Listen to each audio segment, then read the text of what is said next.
tema que es la resiliencia. Digo, estamos en un mundo que durante la mañana se fue hablando un montón sobre vivimos en el cambio es la nueva realidad, pero también es un mundo en el que hay sequías, hay guerras, pasamos la pandemia. ¿Cómo fueron estos últimos 3 años en cada una de las empresas en las que ustedes están, que están liderando? ¿Y cómo es ser líder en ese contexto? ¿Quién arranca? Adama. Gisela, el desafío de las mujeres.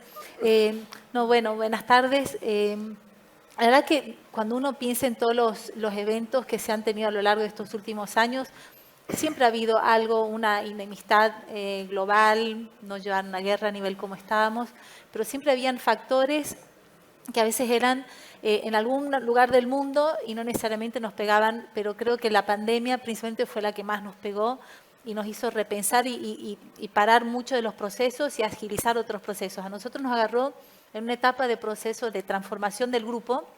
Es una empresa, un grupo financiero. Éramos 5 empresas cuando arrancó la pandemia, hoy somos 7. Y la verdad que 7 con una compra de una empresa, MedLife Argentina, en el medio de la pandemia, una fusión de nuestra gestora de fondo también en el medio de la pandemia. O sea, nos agarró en un proceso de transformación y aceleró lo que veníamos trabajando, ¿no? O sea, una semana antes de la pandemia nos imaginamos cómo iba a ser. Éramos una empresa 100% trabajando presencial. Tendríamos laptops, éramos 400 personas, 20% de los empleados tenían laptops, todos los demás eran computadoras en las oficinas. Y una semana antes de arrancar la pandemia ya estábamos todos preparados para trabajar desde nuestras casas, inclusive la mesa de dinero. Habíamos ya probado Rofex, Bloomberg de forma remota. Así que lo que hizo la pandemia y todo este proceso fue agilizar y acelerar el proceso de transformación que veníamos teniendo. Y creo que tuvimos el éxito del crecimiento que se dio porque la cultura del grupo ya estaba siendo armada para lo que se tenía que venir. Entonces, estábamos preparados, pero nos empujó, por suerte nos empujó más todavía todo lo que fue la pandemia. Para GoDoctor imagino que todo desafío. Fue algo muy desafiante. Primero, bienvenidos a todos, muy buenas tardes, gracias por estar acá y felicitaciones. Agradecer a Forbes, que fue una empresa que confió en mí apenas como cuando era un emprendedor. Cuando en esa primera nota dije que emprender en Argentina era como jugar un partido de truco en donde todo el tiempo te cambian las cartas y hay que saber barajar, adaptarse a lo que uno tiene y ganar. Así que bueno, si estamos todos acá es porque evidentemente pudimos hacerlo. Con respecto a la pandemia, a la guerra, a la crisis económica que estamos viviendo y lo que pasó en estos últimos 3 años, me parece que hubieron 2 grandes cambios.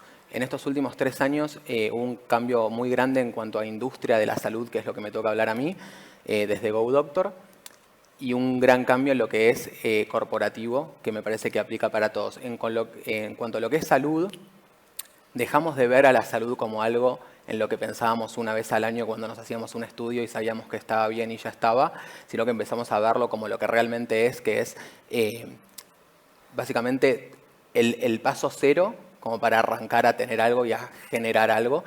Empezamos a darle toda esa importancia en el día a día y aparte se sumó la tecnología en todo este cambio en la pandemia, en donde hizo que sea accesible cualquier tipo de servicio a través de la tecnología y esa combinación me parece que es hoy lo que representa GoDoctor, la tecnología aplicada a la salud para prevenir enfermedades y que no vuelva a pasar lo que pasó.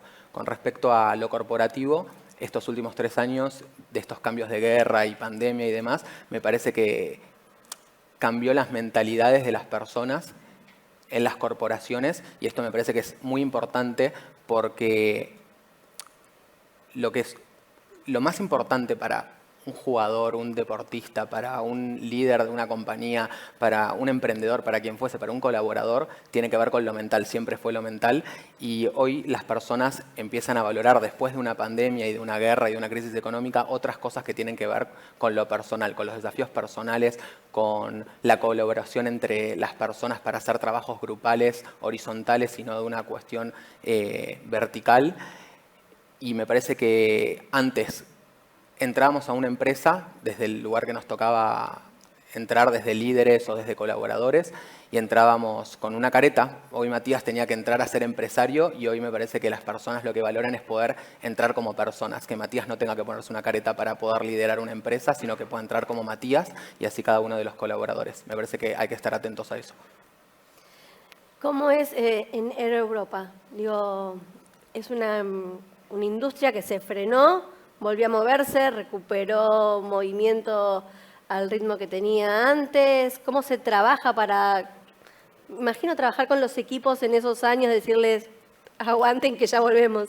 Bueno, lo que nos pasó a nosotros como industria, saliendo un poco de Europa, hablo de industria en general aerocomercial, tuvimos un parate total. Recuerdo el año pasado acá, en este mismo escenario, hablando de cuándo vendrá esa nueva normalidad, ¿no? Esa recuperación de la industria. Hablábamos 2024, 2025. Por suerte, una de las cosas que notamos del cliente, el impacto de la post-pandemia, gente que estuvo 2 años encerrado, salió con un consumo revancha por los viajes.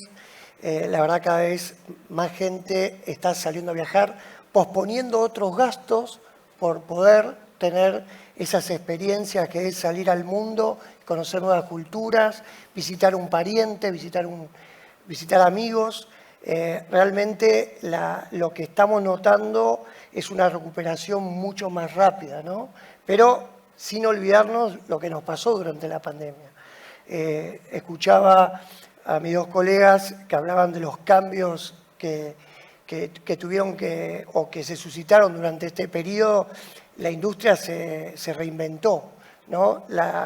Es una industria, bueno, Isela la conoce porque tuvo un paso por ahí, el cual compartimos, pero es una industria donde el tema de los costos es tener que tenerlos bien controlados porque podés perder todo. Y durante la pandemia, y en el caso de Europa, redefinió todo su negocio para eficientizar dónde estaban realmente los costos más eficientes y los ingresos más productivos, ¿no? Y que es la operación de la larga distancia. Entonces se armó todo un nuevo networking, un plano de rutas que alimentan donde está el negocio de larga distancia. Eso va a hacer que, si todo sigue como está hasta ahora, este va a ser el año récord de ganancia de la historia de la compañía.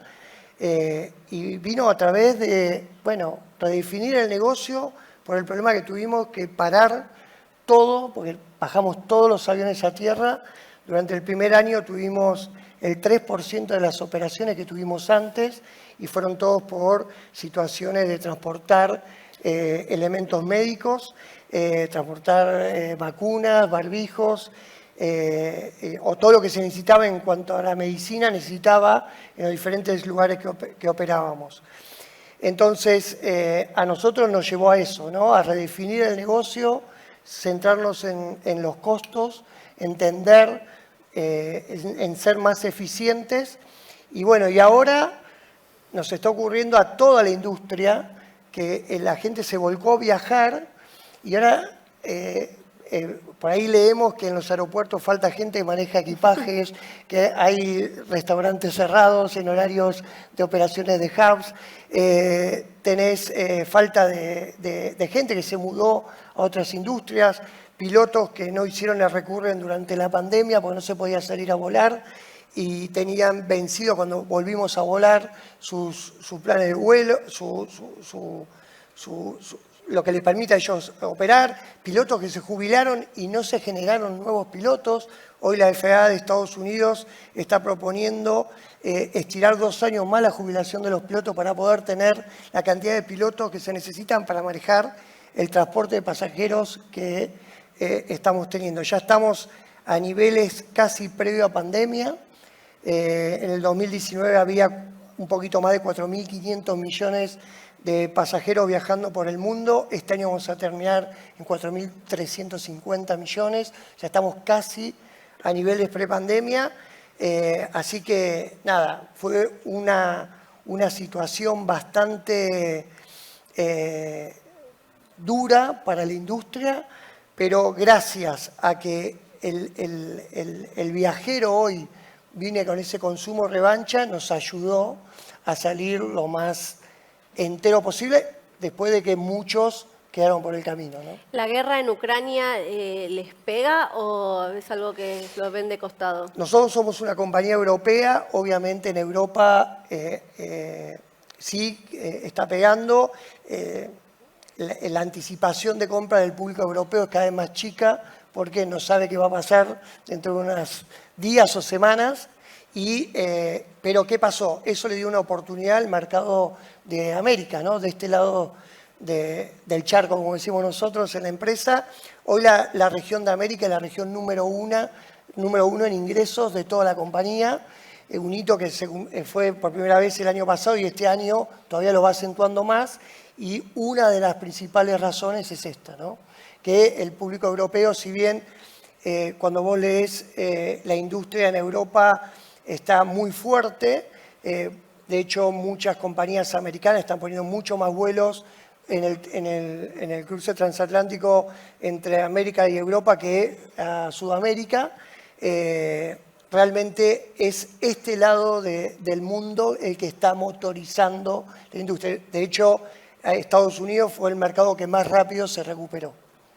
Como líderes, ¿cuánto de lo personal tienen que poner para guiar estos equipos en estos contextos en el que el equipo también tiene que ser resiliente, no solamente la empresa?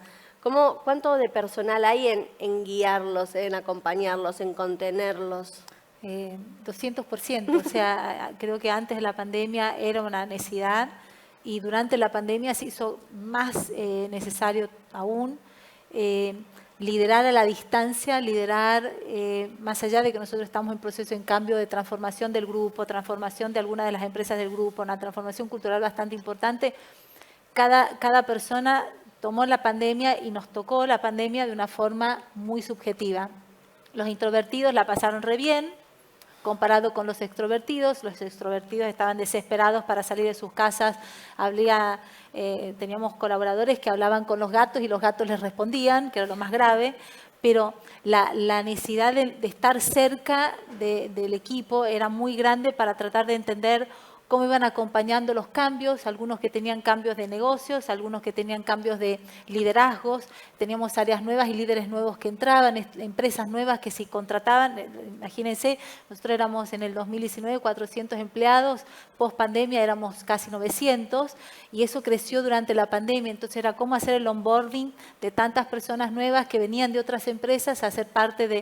O sea, la demanda del líder no era solamente en cómo ir asegurando que el plan de negocio se iba ejecutando, pero también era entender cómo estaban los equipos, ¿no? Nosotros hacíamos reuniones de cafecitos presencial y de repente dije, arranquemos con las virtuales, y era encontrarnos de forma virtual para escuchar cómo estaba cada uno, quién estaba, quién no estaba, quién necesitaba ayuda, armar un plan de contención desde capital humano para estar alertas y atentos con los líderes, explicarle a los líderes tienen que estar más cerca a sus equipos para poder medir la temperatura.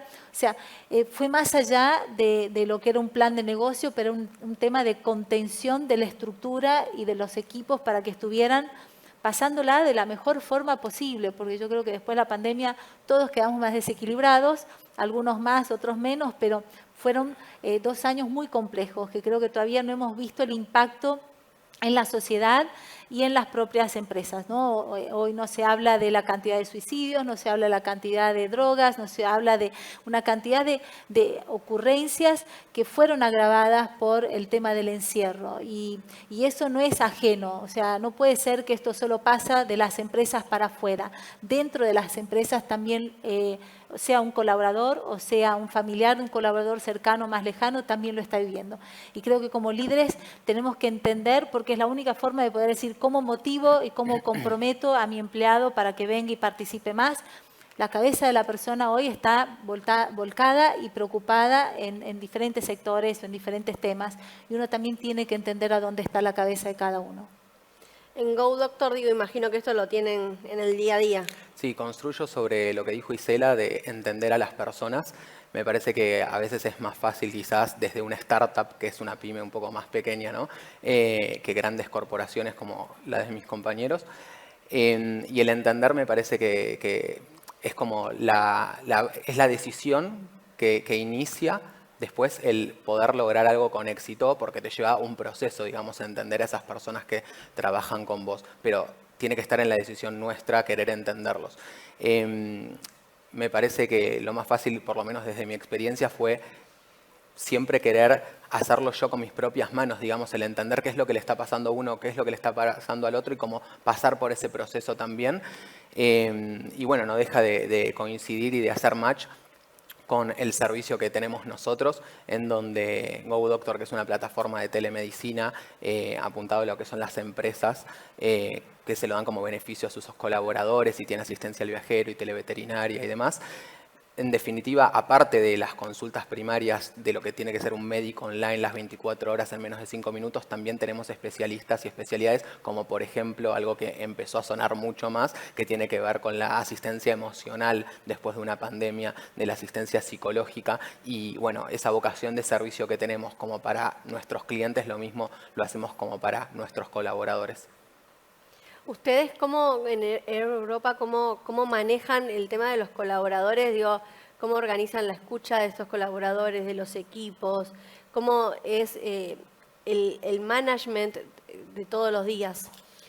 A nosotros nos pasó, un poco para seguir el hilo, te voy a hablar de lo que nos pasó durante la pandemia, que fue una situación, como comentaba antes, bastante difícil, porque nuestra industria es volar aviones y no volaban los aviones.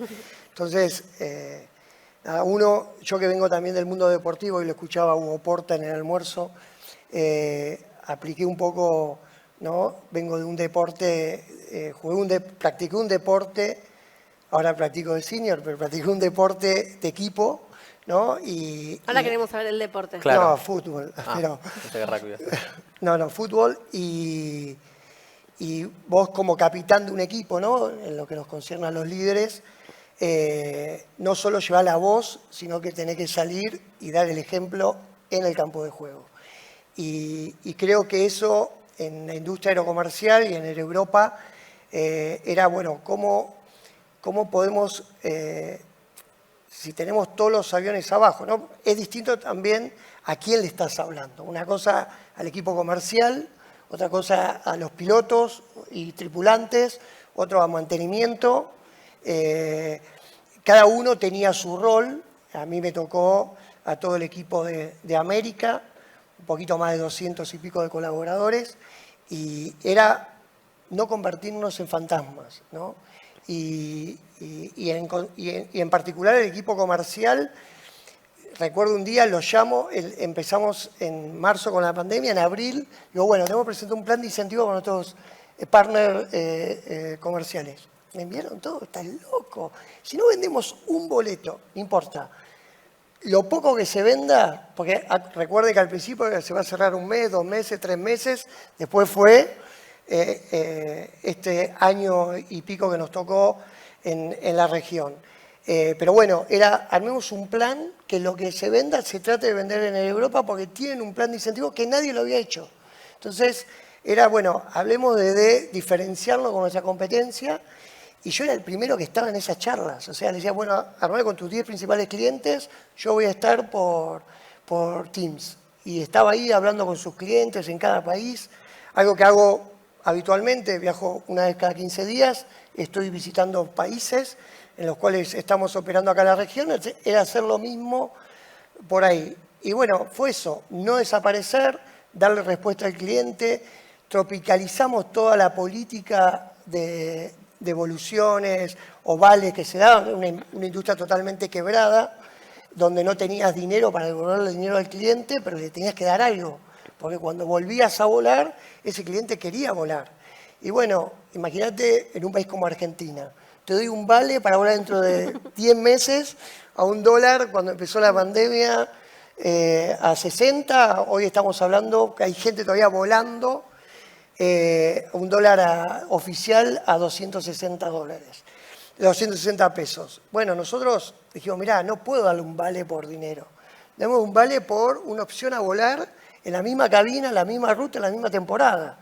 Y era convencer al top management en España de que el público en Argentina, si le daba un vale, me lo iban a tirar por la cabeza. y era liderar con tu equipo, llevar la idea a España, convencer a España y volver con la solución. Eso es ponerse el traje o la cinta de capitán, y creo que en lo que concierne a la industria nuestra era eso, no desaparecer, ¿no? Porque hubo muchas competidores nuestros que durante la pandemia no atendieron el teléfono, no dieron respuesta al cliente y eso, y les costó mucho más volver al ruedo una vez que hoy la industria está cambiando de nuevo.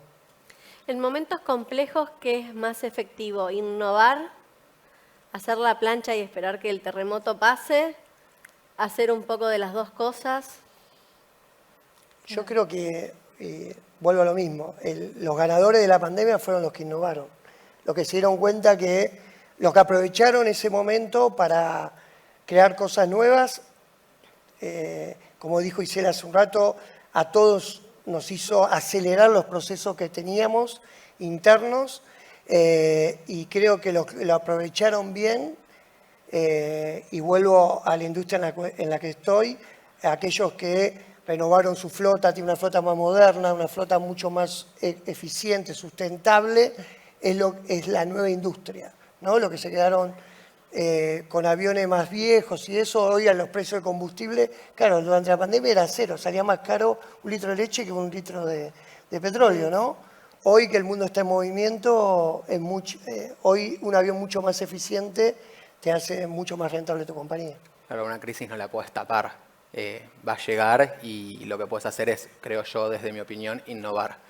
Entonces, me parece que ahí se construyen nuevas cosas, y me parece también, con respecto a lo que hablábamos antes, con respecto a los colaboradores, que así como salimos a entenderlos, también es salir a escucharlos, porque tienen muchas ideas, y en épocas de crisis, como se dice, mientras algunos lloran, otros venden pañuelos, y hay muchos colaboradores con nuevas ideas para vender pañuelos, pero al mismo tiempo que esos pañuelos sean útiles, ¿no? Y que tengan innovación y una solución para personas que realmente lo necesitan, en definitiva.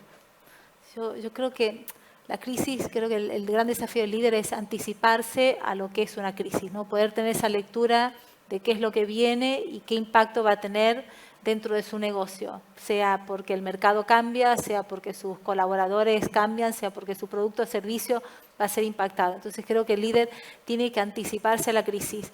Y creo que hoy en día no hay forma de supervivencia de cualquier empresa que todos los años no se cuestione el modelo de negocio. O sea, la generación que llegó viene con una forma de pensar y de querer manejarse tanto como empleados como clientes, que demanda de que nosotros estemos constantemente pensando en cuál es el mejor modelo de negocio. Entonces, más allá de que crisis son oportunidades, hay que agarrarlas lo cuanto antes, porque en un mercado donde tenés muchos competidores y todos están mirando la misma oportunidad, gana el que se aceleró antes, el que vio la oportunidad antes y la puede empezar a implementar con sus equipos de trabajo.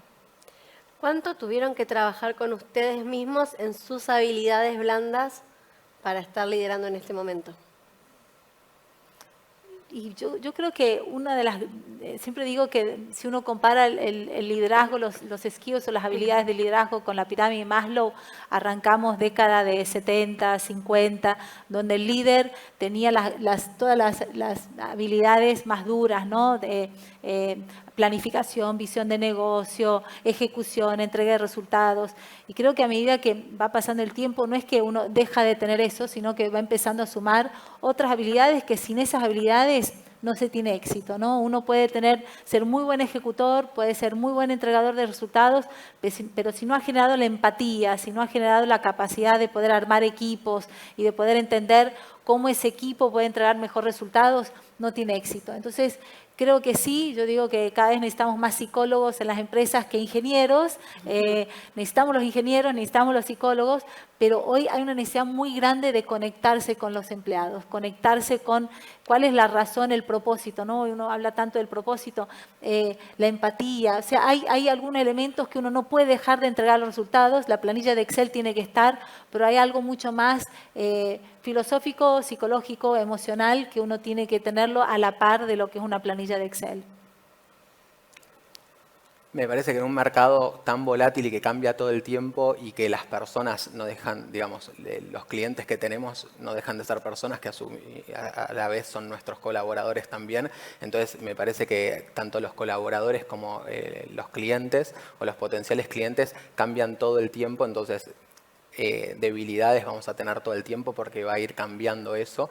Me parece que algo muy importante es esa frase, ¿no?, de que lo que no te mata te hace más fuerte.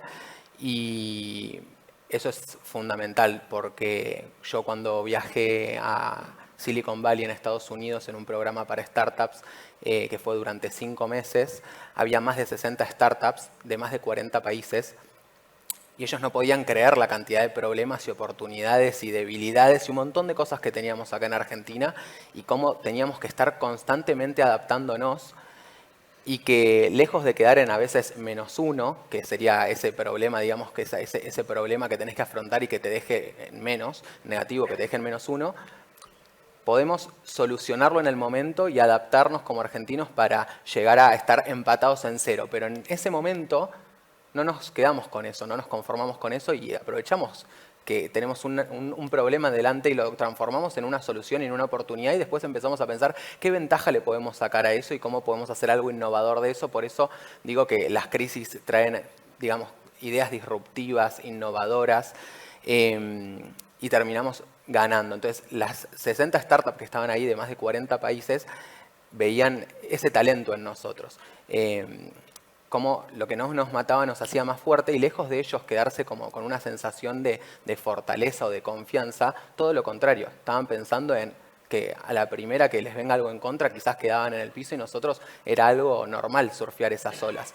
Y yo que me anoté en ese programa y que no sabía inglés y tuve que estudiar durante 2 meses a las madrugadas con un nativo de Londres para poder ir a Estados Unidos y me mandé ese programa y tuvimos que pasar por desafíos de estrategia, comerciales, físicos y demás. Y sin estudios, porque todos tenían un MBA y estudios de todo tipo y yo sin ningún tipo de estudio universitario. De esas 60 startups, adivina quién terminó ganando el programa, que fue el argentino sin estudios y sin saber inglés, pero teníamos hambre y teníamos experiencia en lo que es surfear olas, problemas y esas oportunidades, convertirlas en innovación. Un speech increíble. Gracias. Diego, Después de eso no me queda nada. Sí. Sacar el as de espada, no sé. No, a ver, yo lo que creo, soy un ferviente creyente de la mejora continua. Y vos decías cuánto invertimos en nosotros para liderar estos momentos. Yo creo que es cuánto invertimos en los equipos, ¿no? Para mí el trabajo en equipo, quizá porque vengo del mundo del deporte, es todo. Y siempre hago el paralelismo, cuando tengo un problema, me encuentro con un problema, trato de, bueno, ¿cómo lo solucionaríamos en una cancha esto, ¿no? Pero siendo eso, hay que invertir mucho, más que en uno también, pero también en el equipo, en el desarrollo del equipo. Cuando el equipo tuyo es mucho más fuerte, mucho mejor va a salir tu trabajo, mucho más se va a ver. Cuanto más se destaque el equipo, vos sos parte de ese equipo y también te vas a destacar. Así que creo que eso, siempre trabajo en mis equipos de trabajo, en desarrollarlos a ellos también, más que en uno mismo, ¿no? Para cerrar, 2 cualidades que para ustedes no les puede faltar a una empresa que quiera ser resiliente. Bueno, ¿querés arrancar? Creo que tiene que tener muy claro cuál es su visión del negocio y tiene que tener muy claro qué equipo necesita y a su vez qué necesita su equipo para poder implementar ese plan. Pero sin una visión no hay forma de llevar a nadie a ningún plan de resiliencia. La gente no se sube al barco si uno no sabe a dónde va el barco. Me parece que, por lo menos en mi opinión, repito, no hay 2, sino que hay solamente una y es que la resiliencia es ser resiliente, fin. No se gestiona, no se piensa, no se evalúa. Es como, no sé, ir al gimnasio, o sea, que me ha costado mucho ir al gimnasio. De las 10 veces que pensé en ir al gimnasio, las 10 veces no fui. Las 10 veces que dije, me cambio y voy, fui. Entonces, con respecto a ser resiliente, que me parece que para cualquier empresa, cualquier emprendedor, es lo más importante, que es lo que te va a ayudar en esas mañanas llenas de trabajo, colapsado, en esas noches en donde no paras de tener ideas y te vas a dormir y se te ocurre algo y decís, es más fuerte que vos, me levanto y lo anoto porque es una idea que me va a servir mañana y así todo el tiempo. La resiliencia es lo que va a hacer que no renuncies la cantidad de veces que querés renunciar por día y cada vez vienen más problemas, entonces me parece que la resiliencia lo que se tiene que hacer es con la resiliencia es aplicarla y eso es lo que en definitiva saca a la empresa adelante y también da ejemplo para el resto de las personas, lo que te convierte en líder también dando ese ejemplo. Diego, te dejo el cierre. 2 palabras, visión y decisión. Muchas gracias. Por favor. Gracias. Gracias. No hay nada. Gracias.